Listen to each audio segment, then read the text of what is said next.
La quatrième édition se tient dans un contexte assez particulier, avec en réalité une crise majeure, dans la crise sanitaire qui a eu un impact assez significatif sur l'économie de la Côte d'Ivoire, dont on ne peut pas évaluer de façon précise pour l'instant les effets. Je pense qu'à partir de l'année prochaine, on verra quel effet réel a eu cette pandémie sur l'économie. Ceci dit, aujourd'hui, on sait qu'il y aura une contraction de l'économie qui va certainement, la croissance va certainement baisser à un peu moins de 2% cette année, et c'est une tendance mondiale.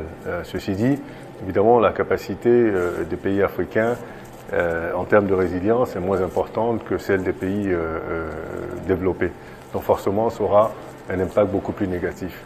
Nous sommes en plus dans un contexte assez particulier d'élections présidentielles, donc évidemment nous avons constaté ces tensions-là préélectorales qui ont commencé à se prononcer et qui, ma foi, sont en train de s'exacerber. Donc cette situation peut avoir un impact négatif sur la perspective du risque pays de la Côte d'Ivoire. Nous l'avons mentionné dans le rapport.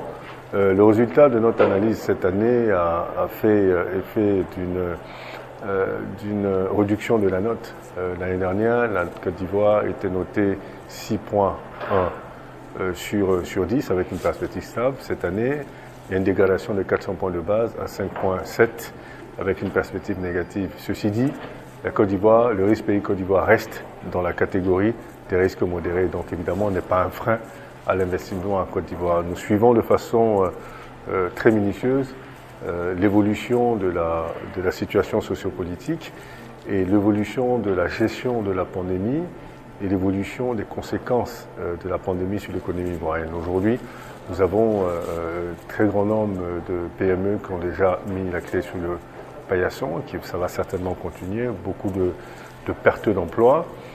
Et évidemment, les mesures qui ont été prises, qui ont quasiment fermé l'économie, ont eu des conséquences sur les commandes des entreprises, sur si vous voulez, les revenus des entreprises. Donc évidemment, nous sommes en train de faire le bilan au fur et à mesure de l'évolution de cette pandémie. Aujourd'hui, on est dans une logique où la pandémie va certainement s'extomper d'ici la fin de l'année, mais on ne sait pas et pourrait éventuellement continuer l'année prochaine. L'économie a réouvert, donc évidemment, il y a une reprise progressive, mais très lente, qui se met en place.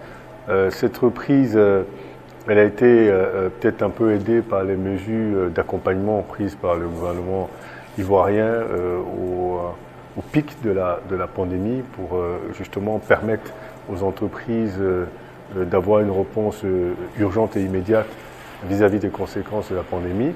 Mais les résultats de cet effort vont être évalués d'ici quelques semaines par Bloomfield. Et donc on a besoin qu'il y ait une plus grande transparence dans justement la gestion de ces plans financiers mis en place et voir effectivement quel a été l'impact de ces sommes décaissées aux bénéficiaires. C'est un panel de très haut niveau avec des gens très compétents, le ministre du Budget, Moussa Sanogo, l'ancien ministre de l'Énergie, M. Thierry Tano, et le directeur général de Petro-Ivoire, qui est un champion ivoirien. Un débat très élevé, un niveau de débat très élevé, qui est constructif et qui a mis le point sur un certain nombre de problématiques qui sont des problématiques courantes et importantes pour le secteur privé. Et je crois que ça démontre un peu de la volonté de cette plateforme des risques pays de mettre en relief les vraies problématiques de ce pays et de s'engager dans des propositions de solutions de sorte à aider dans la mise en place de politiques publiques qui pourraient justement résoudre ces problèmes-là.